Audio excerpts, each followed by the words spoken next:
नमस्ते। आयुर्वेद 360 चैनल में आपको स्वागत है।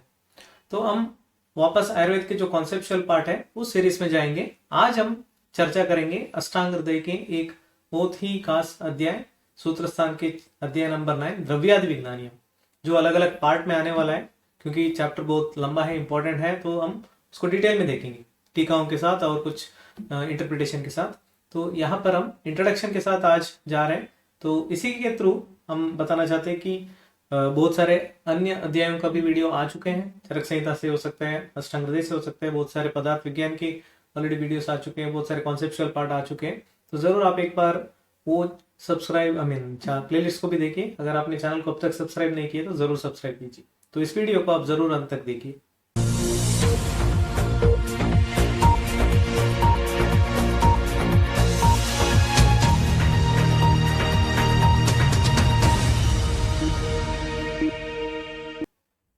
जैसे कि आप सबको पता है, अष्टांग हृदय सूत्र स्थान में 30 अध्याय हैं, जिसमें 9वां अध्याय जो है द्रव्यादि विज्ञानियम। तो इस पार्ट में हम टीकाओं के साथ भी इसका इंटरप्रिटेशन देखेंगे।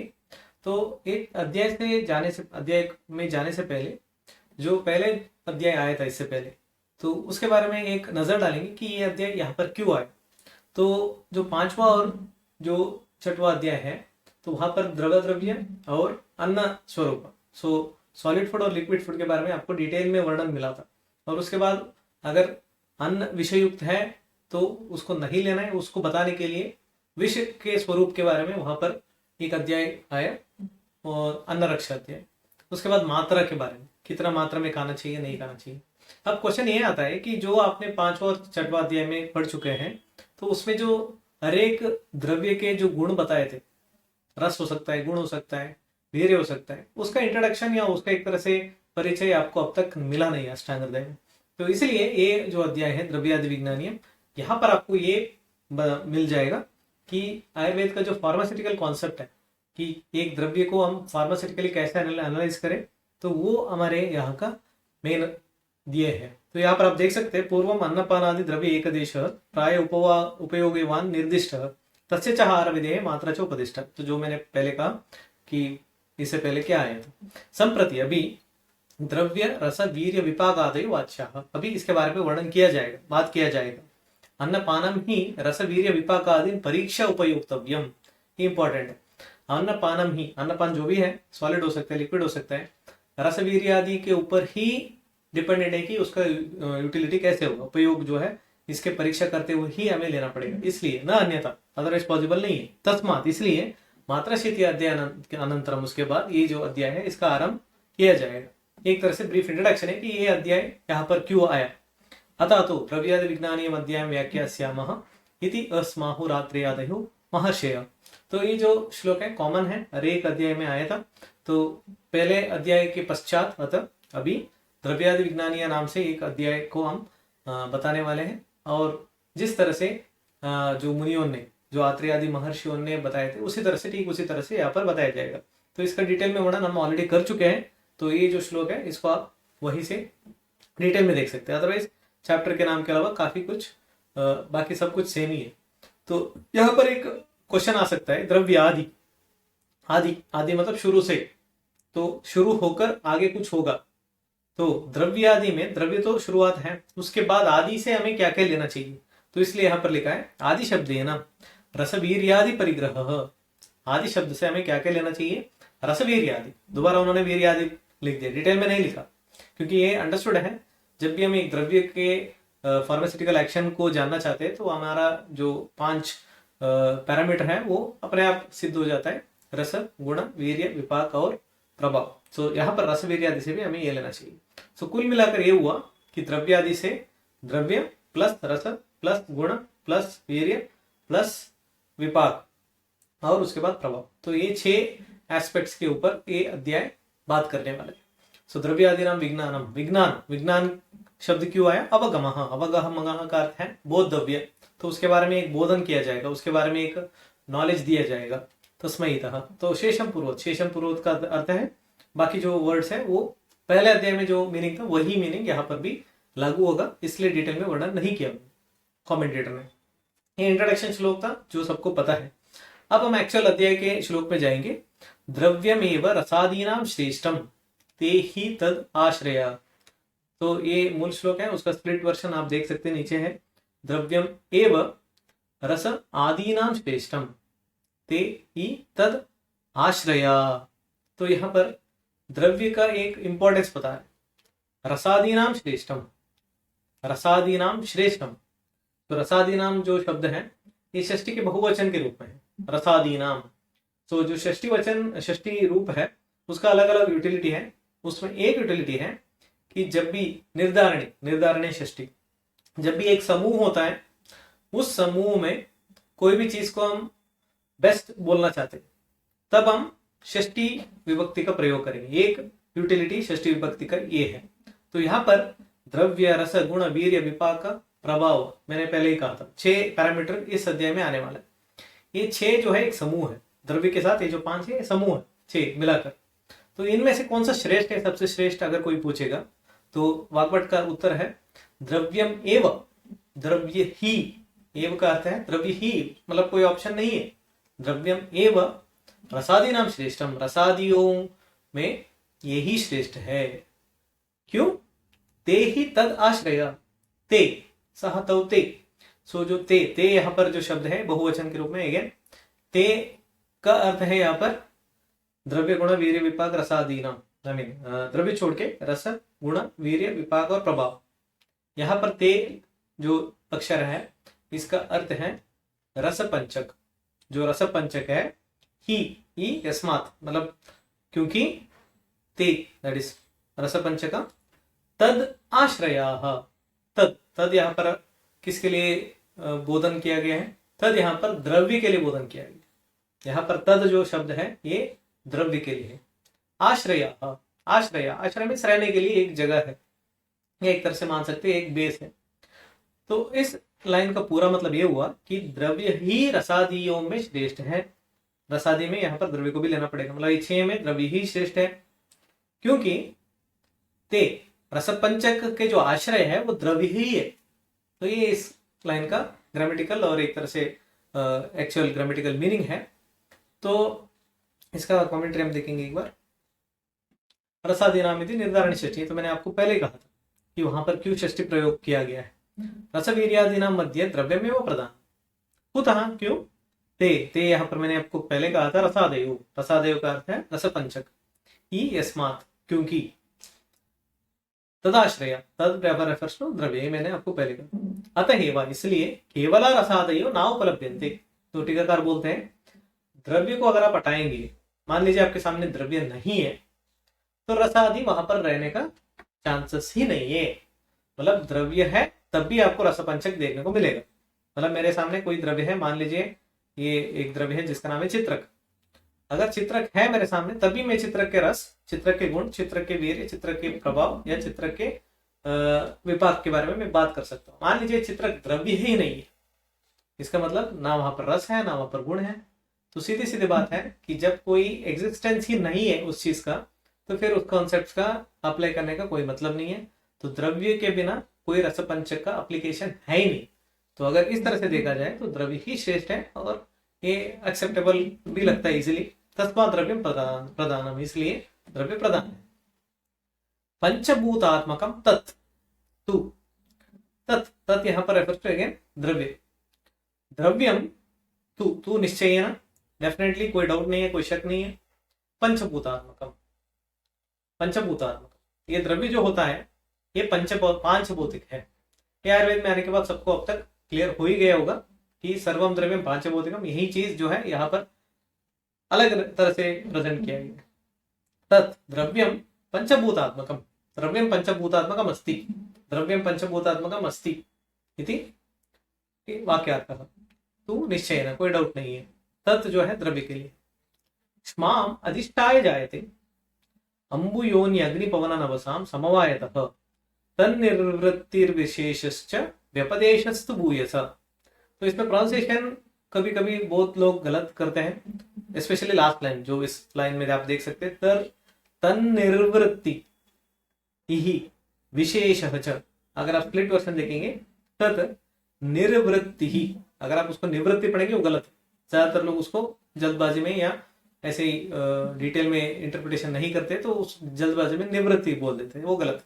निर्वृत्ति ही विशेषः च, ये एक्चुअल प्रोनाउंसिएशन है। एक साथ बोलना चाहते हैं, तन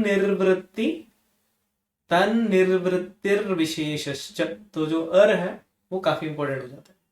वे प्रदेशस्तु भूयस। तो इस श्लोक में क्या कहा गया है, ये पहले वाले श्लोक से रिलेटेड है। पंचभूतात्मकम तत्व, अभी द्रव्य जो है पांचभूतिक है, तो एक द्रव्य में पांचों महाभूत पृथ्वी आप तेज वायु आकाश रहेंगे। ये आपको अब तक क्लियर हो गया होगा, पदार्थ विज्ञान क्लास में भी आपको अच्छे से सिखाए होंगे।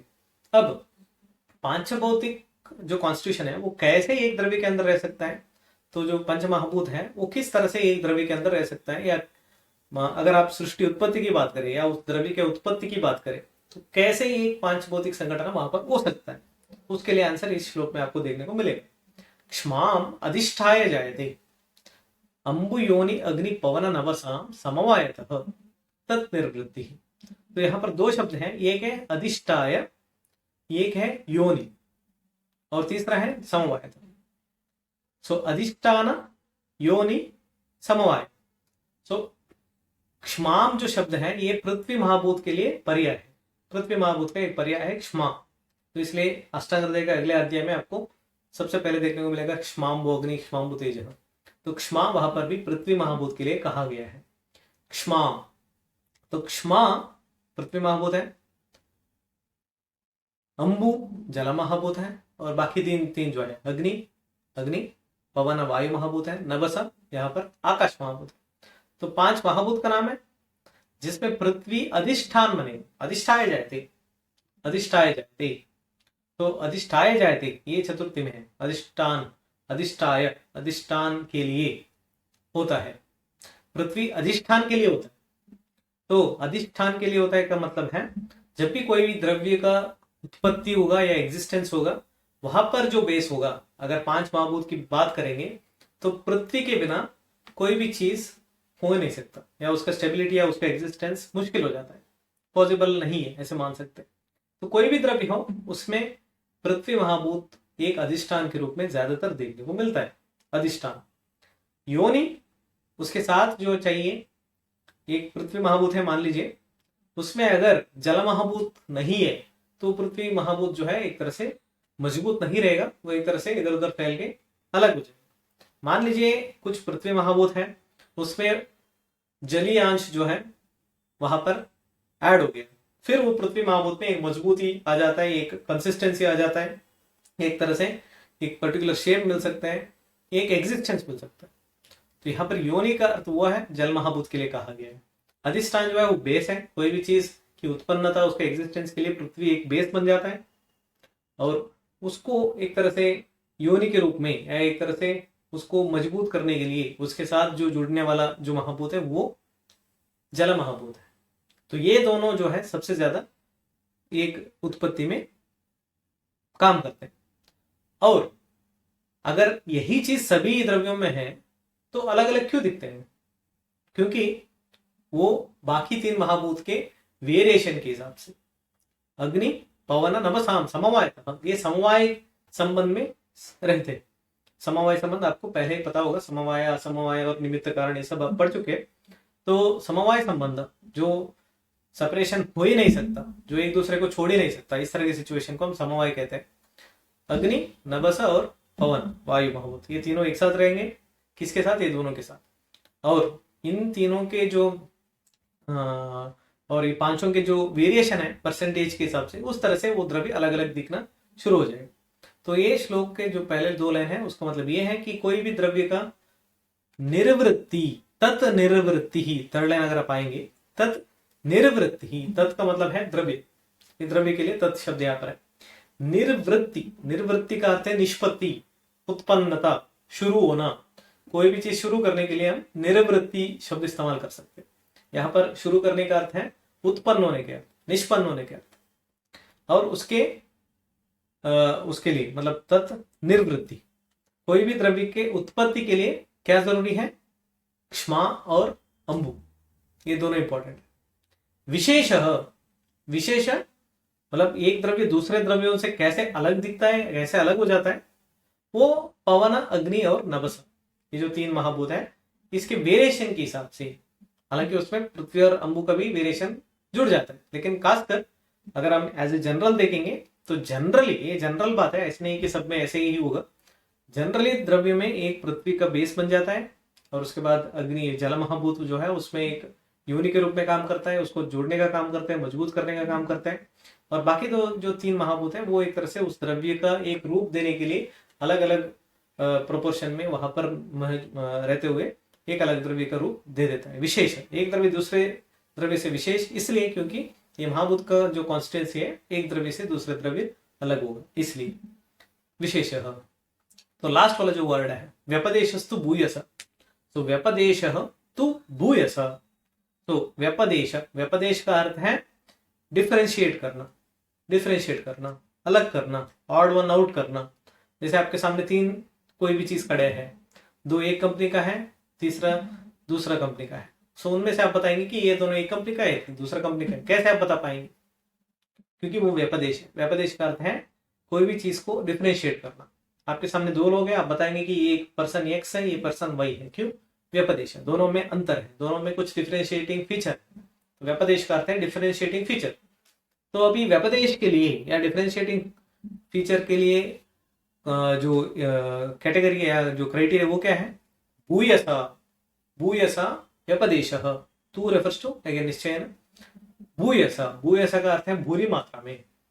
मान लीजिए कोई भी द्रव्य में पृथ्वी महाभूत बहुत ज्यादा मात्रा में है, मान लीजिए 100% में अगर हम कोई द्रव्य लेंगे तो उसमें 70% पृथ्वी महाभूत है, 20% जल महाभूत है, बाकी 3 महाभूत 10% में है, तो वो द्रव्य जो है आपको एज ए पृथ्वी महाभूत प्रधान द्रव्य दिखेगा, तो आप उसको कहेंगे पार्थिव द्रव्य।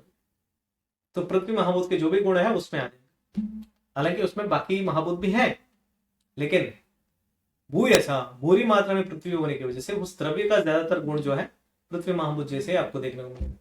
मान लीजिए कोई द्रव्य है जिसमें 80% जल है, जिसमें 5% आकाश है, 10% पृथ्वी है, बाकी 2 महाभूत 5% है, तो वहां पर आपको उस द्रव्य जलीय महाभूत द्रव्य जैसे देखने को मिलेगा।